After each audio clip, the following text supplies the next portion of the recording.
இன்னைக்கு நாம பார்க்க போகிற செலிப்ரிட்டி விஜய் டிவியில் ரீசண்டாக டெலிகாஸ்ட் ஆகிட்டுருக்க பூங்காற்று திரும்பம்மா சீரியலோட ஹீரோயின் ஆனந்தியை பற்றி தான். இவங்கள பற்றின ஃபுல் டீட்டெயில்ஸ் தெரிஞ்சுக்கிறதுக்கு முன்னாடி சேனலை சப்ஸ்கிரைப் பண்ணாதவங்க மறக்காமல் சப்ஸ்கிரைப் பண்ணிக்கோங்க. அப்போ தான் நாங்கள் போடுற வீடியோஸ் உங்களுக்கு நோட்டிஃபிகேஷனாக வரும். வாங்க வீடியோக்குள்ளே போகலாம்.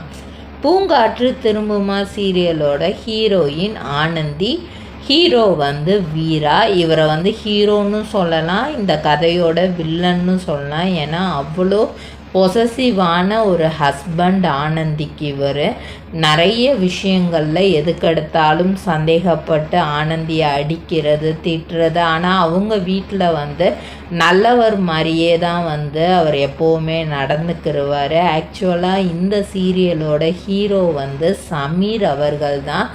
இவங்க ரெண்டு பேர்த்துக்கும் டைவர்ஸ் ஆனதுக்கப்புறம் சமீரை திருமணம் செய்கிற மாதிரியான ஒரு ஸ்டோரி லைன் தான் இதில் கொண்டு வந்திருக்காங்க.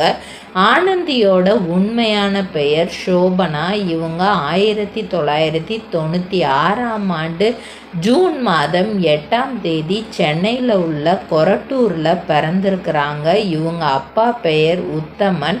இவங்க அம்மா வீட்டில் ஹவுஸ் ஒய்ஃபாக தான் ஸ்டார்டிங்கில் இருந்திருக்கிறாங்க. ஒரு கட்டத்தில் அவங்க ஷோபனா சின்ன பிள்ளையாக இருக்கும்போதே அவங்க அப்பா வேறு ஒரு லைஃப் தேடி போயிட்டாங்க. அப்போது நெக்ஸ்ட் இதுக்கப்புறம் நம்ம என்ன பண்ணுறது, இந்த பொம்பளை பிள்ளைய நம்ம எப்படி வளர்க்க போகிறோம், இப்படி பல இதுவும் யோசிச்சு அவங்க அம்மாவுக்கு வெளிநாட்டில் வேலை பார்க்குற ஒரு வாய்ப்பு கிடச்சிருக்கிறது. அதனால் ஷோபனாவை அவங்க தாத்தா கிட்ட விட்டுட்டு அவங்க அம்மா மலேசியா கிளம்பி போயிடுறாங்க. ஃபுல் அண்ட் ஃபுல் ஷோபனா அவங்க தாத்தா கிட்டேயே தான் வளர்கிறாங்க. கொரட்டூரில் இருக்கிற ஒரு ஃபேமஸான மெட்ரிகுலேஷன் ஸ்கூலில் அவங்கள சேர்த்து விடுறாங்க. 2012 வரைக்குமே அவங்க அந்த ஸ்கூலில் தான் படித்து முடிக்கிறாங்க. அதுக்கப்புறம் 2013 இதுக்கப்புறம் நெக்ஸ்ட்டு நம்ம என்ன பண்ணுறது, 12th வரைக்கும் படித்து முடிச்சிட்டோம், இதுக்கப்புறம் நெக்ஸ்ட்டு என்ன பண்ணுறது அப்படிங்கிற மாதிரி அவங்க அம்மா கிட்ட அவங்க தாத்தா டிஸ்கஸ் பண்ணி அவங்க அம்மா என்ன சொல்லிடுறாங்கன்னா, அவளுக்கு என்ன மாதிரி கோர்ஸ் படிக்க பிடிக்குதோ அதுலேயே சேர்த்து விடுங்க, நான் அதுக்கான பணம் எல்லாமே நான் அனுப்பிச்சி விட்டுறேன் அப்படின்னு சொல்கிறாங்க. அப்பப்போ தான் அவங்க அம்மா மலேசியாவிலேருந்து இங்கே பார்த்துட்டு திரும்ப வேலைக்காக அங்கேயே போயிடுறாங்க. ஸோ இவங்க இன்ஜினியரிங் இசிஇ படிக்கணும்னு ஆசைப்படுறாங்க. வேல்ஸ் காலேஜ் ஆஃப் இன்ஜினியரிங் தான் எடுத்து படிக்கிறாங்க. கிட்டத்தட்ட 4 வருஷம் 2017 வரைக்கும் நல்லா படிக்கிறாங்க. தாத்தா ஃபுல் அண்ட் ஃபுல் மொத்த அன்பையும் அவங்களுக்கு கொடுத்து நல்லா வளர்க்குறாங்க. அவங்கள தாத்தா பாட்டியோட அரவணைப்பில் தான் ஃபுல்லாகவே வளர்கிறாங்க. அவங்க அம்மா இவங்கக்கிட்ட ஃபோனில் தான் எதுவுமே பேசிக்கிடுவாங்களாம். இவங்களோட எல்லா தேவையுமே அவங்க அம்மா பண்ணி கொடுத்துட்டு தான் இருந்திருக்காங்க. இருந்தாலும் இவங்களுக்கு மனசுக்குள்ளே காலேஜ் படிக்கும்போதே நம்ம தாத்தா பாட்டிக்கு நம்ம ஏதாவது செய்யணும், அவங்களுக்கு நம்ம ஏதாவது கண்டிப்பாக பண்ணி கொடுக்கணும் அப்படிங்கிற மாதிரி யோசனை இருந்திருக்கு. அதையும் தாண்டி நம்மளோட செலவுக்கு நம்மளே சம்பாரிச்சா என்ன அப்படிங்கிற மாதிரியான இதெல்லாம் வந்திருக்கு.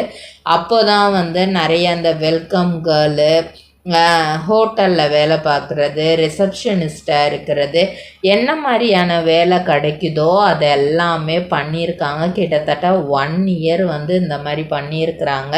அதுக்கப்புறம் இசிஇ படித்து முடித்த டைம் அப்படிங்கிறதுனால ஐடி கம்பெனியில் இன்டர்ன்ஷிப் ட்ரைனிங் போயிருக்காங்க. அந்த கம்பெனிலே நெக்ஸ்ட் அவங்களுக்கு வேலையும் கிடைக்கிது. ஆனால் சம்பளம் அதுக்கேற்ற மாதிரி கிடைக்கல, ரெகுலராக கிடைக்கல. இவங்களுக்கு என்னென்னா குறைஞ்ச சம்பளம்னாலும் அது மாதம் நம்ம கைக்கு கிடைச்சா அது நல்லா இருக்கும் அப்படின்னு யோசிச்சுருக்காங்க. ஆனால் அது மாதம் இவங்க கைக்கு கிடைக்கல. அதுதான் இவங்களுக்கு பிரச்சனையாகவே இருந்திருக்கு. அதனால அந்த ஐடி கம்பெனியில் நம்மளுக்கு வேலையே வேண்டாம், நம்ம இதுக்கு முன்னாடி ரிசப்ஷனிஸ்டாக ஒர்க் பண்ணப்போ கூட நம்மளுக்கு அந்த பணம் கரெக்டாக கிடச்சிட்டு இருந்துச்சு, இப்போது அது கிடைக்கல அப்படிங்கும்போது இந்த கம்பெனியில் வேலையே வேண்டாம் அப்படிங்கிற மாதிரி அதிலேருந்து வெளியே வந்துட்டு ஒரு ஹோட்டலில் ரிசப்ஷனிஸ்ட்டாக வந்து ஒர்க் பண்ணுறாங்க. அங்கே நல்லாவே ஒர்க் பண்ணிகிட்ருக்காங்க. அந்த டைமில் தான் அவங்க அம்மா வந்து இவங்களுக்கு ஒரு தனியாக ஒரு ஃபோன் ஒன்று வாங்கி அனுப்புகிறாங்க அங்கே மலேசியாவில் இருந்து. அந்த ஃபோனில் தான் அதுக்கு அடுத்து வந்து அவங்க அம்மாவுக்கு இவங்க காலெல்லாம் பேசுகிறாங்க. அவங்க தாத்தா பாட்டிக்கு அந்த ஃபோனில் இருக்கிற, ஏன்னா டச்சு ஃபோனு புதுசாக வந்திருக்கு, அதனால் வந்து நிறைய விஷயங்கள் வந்து அவங்க தாத்தா பாட்டிக்கும் இவங்க வந்து காட்டி சொல்லி கொடுத்துட்ருக்காங்க. இவங்க ஃப்ரீயாக இருக்கிற டைமில் வந்து அந்த டைமில் டிக்டாக் ரொம்ப ஃபேமஸாக இருந்தனால ஃபஸ்ட்டு டிக்டாக்கை வந்து இன்ஸ்டால் பண்ணி அதில் உள்ள போஸ்ட் எல்லாம் பார்க்க ஆரம்பிச்சிருக்கிறாங்க. ஒரு கட்டத்தில் நம்மளே போட்டால் என்ன, நம்ம சும்மா தானே இருக்கோம், நம்மளும் இதில் ஃப்ரீ டைமில் வந்து நம்மளும் இதில் போடலாம் அப்படின்னு ஒரு ஆசை இவங்களுக்குள்ளே வருது. இருந்தாலும் நம்மலாம் போட்டால் யாராவது பார்ப்பாங்களா, ஏன்னா அதுக்கு முன்னாடி நிறைய பேர் போடுறாங்க. அதில் வந்து குட் கமெண்ட்ஸும் வருது, பேட் கமெண்ட்ஸும் வருது. நம்மளுக்கும் அந்த மாதிரி வந்து பேட் கமெண்ட்ஸ் வந்துருமோ அப்படின்லாம் நிறைய யோசிக்கிறாங்க. அதுக்கப்புறம் சரி சும்மா என்டர்டெயின்மெண்ட்டாக நம்ம போடுவோம் அப்படின்னு சொல்லிட்டு இவங்க போட ஆரம்பிக்கிறாங்க. இவங்களோட டான்ஸு, இவங்களோட அந்த பெர்ஃபார்மன்ஸ் எல்லாம் பார்த்து நிறைய ஃபாலோவர்ஸ் வந்து இவங்களுக்கு வராங்க. அட் த சேம் டைம் வந்து இவங்க யூடியூப்பில் பார்த்து சில கண்டென்ட் எடுத்து அதையுமே வந்து டிக்டாக்ல வந்து போடுவாங்களாம். இப்படி நிறையா ஃபாலோவர்ஸ் வந்துகிட்டே இருக்கிற சமயத்தில் வந்து திடீர்னு வந்து கவர்மெண்ட்ல இருந்து ஒரு அனௌன்ஸ்மெண்ட் வருது, டிக்டாக் அப்படிங்கிற ஒரு ஆப்பையே வந்து பேன் பண்ண போகிறாங்க அப்படிங்கிற மாதிரி வந்து ஒரு அனௌன்ஸ்மெண்ட் வருது. இது அந்த டைமில் வந்து நிறையா பேருக்குமே வந்து ஷாக்கிங்காக தான் இருந்தது. அந்த ஒரு சினி ஃபீல்டுக்குள்ளே வரவே முடியாதுங்கிறவங்க வந்து அவங்களோட ஆசையை வந்து டிக்டாக் மூலியமாக அந்த நடிப்பு திறமையெல்லாம் வந்து காமிச்சு நிறைய ஃபாலோவர்ஸை வந்து கெயின் பண்ணிகிட்டு இருந்தாங்க. திடீர்னு பேன் அப்படிங்கும்போது இதுக்கப்புறம் நெக்ஸ்ட்டு என்ன பண்ணலாம் அப்படின்ற மாதிரி தான் அவங்க எல்லாருமே ஒரு ஷாக்கில் இருந்தப்போ யூடியூப் வந்து இந்த மாதிரி வந்து ஷார்ட்ஸ் அப்படிங்கிறத கொண்டு வந்தாங்க. அதுக்கப்புறம் இன்ஸ்டாகிராம் அப்படிங்கிற ஒரு ஆப்பும் வந்துச்சு. ஃபேஸ்புக் மூலியமாக இன்ஸ்டாகிராம் அப்படிங்கிற ஒரு ஆப் வந்துச்சு. டிக்டாக்ல என்னெல்லாம் பண்ண முடியுமோ அந்த எல்லா ஸ்பெசிஃபிகேஷனுமே வந்து இன்ஸ்டாகிராமில் ரீல்ஸ் அப்படின்னு கொண்டு வந்தாங்க. யூடியூப்பில் ஷார்ட்ஸ் அப்படின்னு கொண்டு வந்தாங்க. இதில் இருக்கிற எல்லாருமே அப்படியே அதுக்கு மாறினாங்க. இந்த ஃபாலோவர்ஸ் எல்லாமே அப்படியே அவங்களுக்கு ரீச் ஆக ஆரம்பித்தாங்க. டிக்டாக்ல வந்து அமௌண்ட் அவ்வளவா கிடைக்காது, பெருசாக அமௌண்ட் அப்படிங்கிறதே கிடைக்காது. ஆனால் யூடியூப்லேயும் இன்ஸ்டாகிராம்லேயும் இவங்க எல்லாத்துக்குமே வந்து கொஞ்சம் கொஞ்சமாக பணம் வர ஆரம்பிச்சிச்சு. ஆனால் சோபனாவை பொறுத்த வரைக்கும் அவங்களுக்கு அதில் எப்படி பெருசாக பண்ணணும் அப்படிங்கிறது தெரியல. அதனால வந்து இந்த டிக்டாக் மூலியமாக வந்து சின்ன சின்ன அவங்க இருந்த இடத்துல இருக்கிற கடைகள்லாம் வந்து இந்த மாதிரி வந்து ஆடில் நடிக்கிறீங்களா அப்படிங்கிற மாதிரி கேட்டிருக்காங்க. அந்த மாதிரி வந்து துணி கடையில், நகைக்கடையில் இந்த மாதிரி ஆடெல்லாம் வந்து ஃபஸ்ட்டு சின்னதாக நடிக்க ஆரம்பிச்சிருக்காங்க. அந்த டைமில் வந்து இவங்க மேக்கப்லாம் எப்படி இவங்க பண்ணிக்குவாங்க அப்படின்னா அதுக்குன்னு தனியாக காசு ஒதுக்க மாட்டாங்களாம். பெரிய பெரிய மால் இந்த மாதிரி விசிட் பண்ணும்போது வந்து அங்கே ஏதாவது மேக்கப் நம்ம ப்ராடக்ட்ஸ் நம்ம வாங்கணுன்னா அதில் சாம்பிள் கிடைச்சாலே வந்து நம்ம அதை ட்ரை பண்ணிட்டு தான் அந்த ப்ராடக்டே வாங்குவோம். ஸோ அந்த மாதிரி சாம்பிள்ஸ் கொஞ்சம் கொஞ்சமாக கலெக்ட் பண்ணிட்டு வந்து வச்சுட்டு அந்த மேக்கப் ஐட்டம்ஸே அவங்களுக்கு போதுமானதாக இருந்திருக்கு அந்த டைமில். அப்போ தான் இவங்களுக்கு விஜய் டிவியிலேருந்து முத்தழகு அப்படிங்கிற ஒரு சீரியலில் நடிக்கிறதுக்கான வாய்ப்பு கிடைக்கிது. கலர்ஸ் தமிழில் அம்மன் அப்படிங்கிற ஒரு சீரியல்லையும் வாய்ப்பு கிடைச்சிது. ஆனால் அதில் வந்து ரொம்ப நாள் அவங்களால நடிக்க முடியல. முத்தழகு சீரியலில் வந்து கான்ஸ்டண்ட்டாக அவங்க ஃபுல்லாக நடிச்சிட்டே இருந்தாங்க.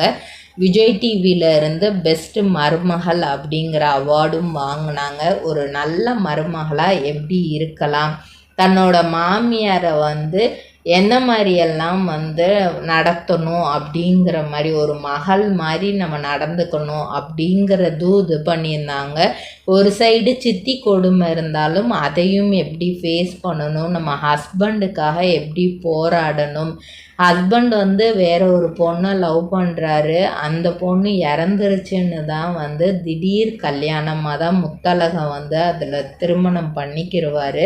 இருந்தாலும் ஒரு கட்டத்தில் ஹஸ்பண்டுக்கும் முத்தழகு மேலே காதல் வந்துடுது.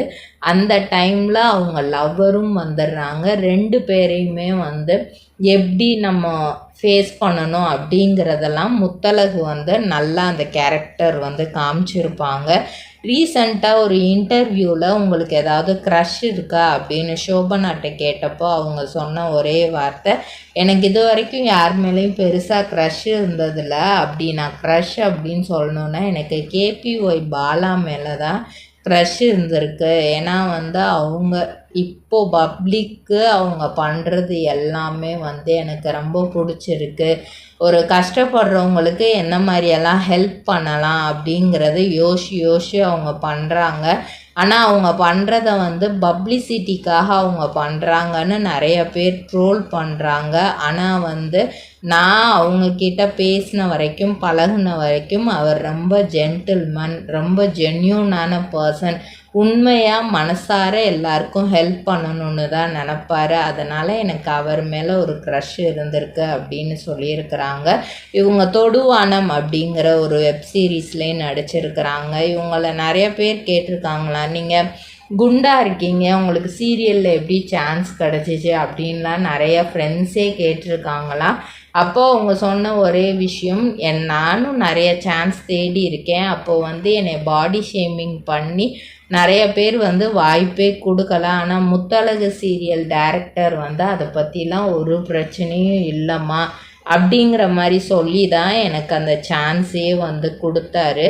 எனக்கு பொதுவாக வந்து சாப்பாடுங்கிறது வந்து ரொம்பவே முக்கியமான ஒரு விஷயம். அட் த சேம் டைம் என்னோடய ஹெல்த்துக்காக நான் சின்ன சின்ன எக்ஸசைஸும் பண்ணி நான் அதை மெயின்டைன் பண்ணிக்குவேன். முத்தழகு சீரியலில் நடித்ததை வச்சு நான் ஒரு காரும் வாங்கினேன். அந்த காரில் தான் எங்கள் தாத்தாவை தான் நான் ஃபஸ்ட்டு ஏற்றி நாங்கள் ட்ராவல் பண்ணோம். இப்படியெல்லாம் பண்ணிகிட்ருக்கும்போது எனக்கு அட் அ டைம் 2 சீரியலில் எனக்கு வாய்ப்பு கிடைக்கிது. விஜய் டிவியிலேருந்து பூங்காற்று திரும்புமா அப்படிங்கிற சீரியலும் கிடைக்கிது. இன்னொரு சைடு வந்து கலைஞர் டிவியிலேருந்து மீனாட்சி சுந்தரம் அப்படிங்கிற சீரியலில் பெரிய ஆக்டர் எஸ்வி சேகரோடு சேர்ந்து நடிக்கிற வாய்ப்பு கிடைக்கிது. அப்படி அந்த சான்ஸ் கிடைக்கும்போது அவர் சொல்கிறாரு, நீ வந்து எனக்கு வந்து 60வது ஹீரோயின்மா, ஒன்றே ஒன்று தான் நான் சொல்லுவேன், எதுவுமே வந்து எக்ஸ்பீரியன்ஸாக எடுத்துக்கோ, எந்த ஒரு கதை கிடைச்சாலுமே அதில் நடி, அந்த ரோல் வந்து உனக்கு பெஸ்ட்டு அப்படின்ற மாதிரி உனக்கு தோன்றது மட்டும் நீ வந்து நடி அப்படிங்கிற மாதிரி சொல்லியிருப்பார். அந்த கதையில் கிட்டத்தட்ட வந்து இவங்க மீனாட்சி அப்படிங்கிற ரோல் பண்ணுவாங்க. அவரை வந்து பழி வாங்கிறதுக்காக தான் இவங்க வந்து கல்யாணமே வந்து பண்ணுற மாதிரியான கான்செப்டாக கொடுத்துருப்பாங்க. எஸ்வி சேகரோட ஒய்ஃப் கஸ்தூரி அவங்க வந்து அந்த சீரியலில் வந்து இறந்துருவாங்க. அதுக்கப்புறம் 2வதாக இவங்களை திருமணம் பண்ணுற மாதிரி இருக்கும். அதே மாதிரி பூங்காற்று திரும்புமா சீரியலுமே ஒரு டிஃப்ரெண்ட்டான கான்செப்டில் தான் கொண்டு வந்திருப்பாங்க. ஆனந்திக்கு சமீர் மேலே வந்து அவ்வளோ காதல் இல்லைனாலும் சமீருக்கு இப்போ 2 பேருக்கும் வந்து அடிக்கடி சண்டை வந்துக்கிட்டு தான் இருக்குது. ஒரு கட்டத்தில் சமீர் வந்து இவங்களை வந்து காதலிக்க ஆரம்பிச்சிருவாங்க. இவங்க ஆனந்திக்கும் வீராக்கும் டைவர்ஸ் ஆனதுக்கப்புறம் ஹீரோவோடு இவங்க சேர்கிற மாதிரியான ஒரு கான்செப்டை டிஃப்ரெண்ட்டாக கொண்டு வந்திருக்கிறாங்க. ஸோ 2 சீரியல்லையுமே அட் அ டைமில் வந்து ரொம்பவே சூப்பராக நடிச்சிட்ருக்காங்க நம்ம சோபனா அவர்கள். இதே மாதிரி இன்னும் நிறைய சீரியல் நடிக்கணும்னு நம்மளோட பெஸ்ட்டு விஷயத்தை தெரிவிச்சுக்கிறோம். இதே மாதிரி பல செலிப்ரிட்டிஸோட பயோகிராஃபி தெரிஞ்சுக்கிற சேனலை மறக்காமல் சப்ஸ்கிரைப் பண்ணி